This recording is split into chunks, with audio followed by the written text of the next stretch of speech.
के ऊपर हमला हुआ है सर। पीएमसीएच नाम के एक हॉस्पिटल है, हम्म वहां पे जाते हैं, उनका जो से मारा जाता है सर। एक गरीब की आवाज उठाने के लिए जाते हैं। तो हम्म। आप लोग क्यों दबे हैं सर? आप लोग आवाज नहीं उठा रहे हैं। देखिए, हम लोग दावे नहीं है। एक्चुअली क्या है कि हम लोग शुरू से जो लाचार है, विमर्श, उनकी आवाज उठाते हैं। जी और मनीष भाई भी उसी काम के लिए गए थे। जी जी लेकिन आज अंधी और बहरी सरकार हो चुकी है। जी ठीक है। जी और इसमें न्याय व्यवस्था बहुत शर्मना चुका है। जी आवाज उठाने वाले के साथ इतना गलत कार्य किया गया, अभी तो किसी प्रकार का कोई रिएक्शन नहीं होता है। जी तो कहीं ना कहीं इसमें प्रशासन के मिली भगत है। और हम लोग कहीं से चुप बैठने वाले नहीं है। जी। तो जी आगे चल के क्या कार्रवाई होगा सर? कहीं न कहीं बहुत बड़ा यूट्यूबर है सर, मामले में आते आपको पता होगा, डिजिटल पत्रकार के मामले में सबसे आगे है मनीष कश्यप। हाँ, बिल्कुल है। और आगे यदि प्रशासन उन तमाम डॉक्टरों के ऊपर कार्रवाई नहीं करती है, तो आगे चल के हम लोग धरना प्रदर्शन, जो न्यायिक व्यवस्था की मांग होती है, वो हम लोग करने के तैयार हैं और करेंगे, निरंतर करेंगे। मतलब नहीं होगा तो आप लोग धरना पर बैठने के लिए तैयार हैं? बिल्कुल, लोकतंत्र में अधिकार मिल रहा है अपनी बात को रखने के लिए। जो बात नहीं सुनता उसको सुनाने के कई प्रकार के संसाधन है। जी उसके माध्यम से हम लोग सुनाने के काम करेंगे। जी। अभी क्या स्थिति है मनीष सर की सर?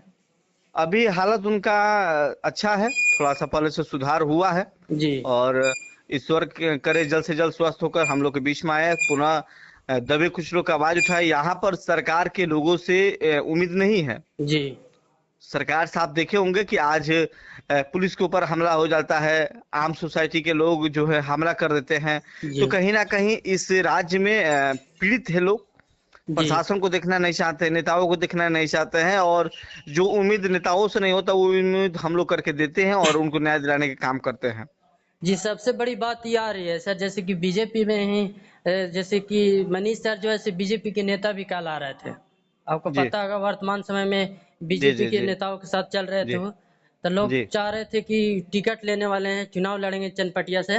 देखिए, चुनाव लड़ना होता ना, चुनाव हम लोग लड़ने की तैयारी में थे, चनपटिया से चुनाव लड़ेंगे भी, ठीक है। जी और हमको पार्टी टिकट दे या नहीं दे, उससे हमको कोई मतलब नहीं है। जी हमको चुनाव लड़ना है, जनता के लिए लड़ना है, जनता की आवाज उठाने के लिए लड़ना है, जनता को न्याय दिलाने के लिए लड़ना है। जी और जीत कर जाके सदन में बताने के लिए काफी रहेगा कि जनता के सेवक पहली बार इस सदन में पहुंचा है। और आने वाले दिन में जिस विधानसभा से चनपटिया से आते हैं, उस विधानसभा की हर माओ, हर पिता और हर लोगों का आवाज हम लोग उठाने का काम करेंगे। पीड़ितों को न्याय दिलाने के काम करेंगे। सर बीजेपी के कहीं न कहीं मनीष कश्यप जो है सपोर्ट करते हैं सर। अब बीजेपी की ही सरकार में वो पिटा जा रहे हैं, तो कहीं न कहीं यहाँ देखिए, सोचने वाले की बात है सर। सरकारें किसी का रहे, जी सरकार से हमको मतलब नहीं है। यदि बीजेपी सरकार में है और जी सरकार के हम अंग हैं, जी तो हमको हमारे आंखों के सामने अत्याचार हो रहा है, अन्याय हो रहा है, हम देखेंगे तो समझ लीजिए कि ये मेरे कलेजे में नहीं, ये अंदर जाने वाला है। क्योंकि जी। हम लोग मुखर होकर बात करते हैं, सरकारें में रहे या नहीं रहे, अपनी जी बात को रखेंगे और रखते हैं और रखते रहेंगे।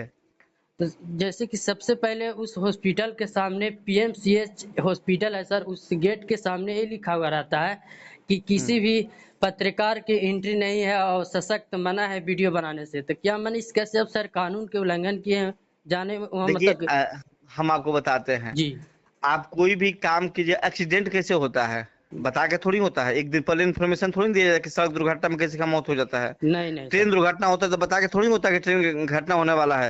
नो प्लेन हाईजैक होता है तो बता के थोड़ी होता है। No sir. अरे भाई, हम गए हैं वहां पर, आप पहले से अपना नोटिस चिपका दिए, इसका मतलब थोड़ी है कि हमारे साथ हमारे लोगों के साथ अन्याय होगा तो हम देखते रहेंगे। जी सर। आपके नोटिस चिपकाने से क्या मतलब बनता है हमको? जी तो तब। हाँ, आपके नोटिस चिपकाने से हमको बिल्कुल कोई मतलब नहीं है। जी और न्यायिक व्यवस्था में ये प्रावधान है, और ये काम हम लोग निरंतर करेंगे। पीएमसीएच में पहली घटना नहीं है, जी इससे पहले कई प्रकार की घटना सामने आ चुका है, आपको पता होगा। जी जी और मनीष कश्यप के साथ जो हुआ है, हम लोग एकदम चट्टान की तरह उनके साथ खड़े हैं और निरंतर उनके लिए काम करेंगे। नो जी डाउट कि हम लोग नहीं करेंगे। जी हमको बीजेपी से मतलब नहीं है, हमको मनीष कश्यप से मतलब है। क्योंकि आज दबे कुछ लोग की आवाज मनीष कश्यप उठाते थे, जी और आज भी वही उठाते हैं, और उनके लिए हम लोग साथ में खड़े हैं। जी। जैसे जी। कि जैसे ही मनीष कश्यप के हमला होता है सर, उसके बाद फिर आम जनता के भी हो जाता है सर। फिलहाल में आप सुने भी होंगे कि रात्रि के समय हम मनीष कश्यप के ही चैनल पर देख रहे थे, आम जनता से भी पिटाई भी किया गया है सर उस हॉस्पिटल देखिए, में। आम जनता उस बात को नहीं रख पाती है। जी उस से मुझे कोई मतलब नहीं है, लेकिन जी हमारे हम देखेंगे तो हम आवाज उठाएंगे बिल्कुल। जी। जी। तो आम जनता आप सोच सकते हैं कि आम जनता के साथ हो रहा है, और इतने बड़े फेमस यूट्यूबर जो पूरे वर्ल्ड में जिसका सर्च होता है कि मनीष कश्यप कौन है, उस व्यक्ति के साथ घटना होती है, तो ये हमारे बिहार के लिए, हमारे लिए शर्मसार की बात जी। तो है। हॉस्पिटल में कहीं न कहीं दलाल हैं, गुंडागर्दी है, बहुत लोग बोल भी रहे हैं सर, क्या उस हॉस्पिटल में गलत होता है? जी बिल्कुल, सिस्टम में गलतियां है, जी, सिस्टम में खाइयां है, और जी, उसको दूर करने की आवश्यकता है, और तमाम लोगों के सहयोग करने की आवश्यकता है उसमें। आप लोग मिलिएगा तो सहयोग मिलेगा। जी सर। न्यायिक जहां भी आपके आंखों के सामने घटना होता है तक निसंकोच जी, समझ लीजिए कि फांसी नहीं होने वाला है। जी सर। ठीक है, जी सर, मार को हटा दीजिएगा, ठीक है सर, तभी बहुत-बहुत हटेंगे, नहीं तो हम लोग न्याय करते रहेंगे। जी सर, आगे कार्रवाई होते रहेगा, जारी है। बिल्कुल। जी, जी सर, बहुत-बहुत धन्यवाद सर। थैंक यू भाई, थैंक यू।